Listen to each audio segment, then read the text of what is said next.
ako'y naniniwala sa kasabihan. Halina't ipagmalaki ang ating sariling bansa at gamitin ang tama ang ating sariling wika. Maraming salamat po. Magandang umaga po sa inyong lahat. Ako po pala si Kiara Montistomo. Ako po grade 2, naniniwala sa kasabihan, wikang Pilipino, ating mahalin, pati ako'y idamay ko rin.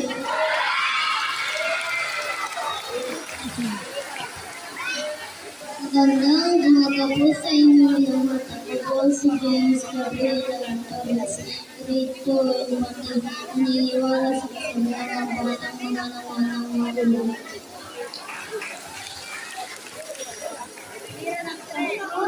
Mr. J.B. Aquino, ako po'y aming nakausap. Una,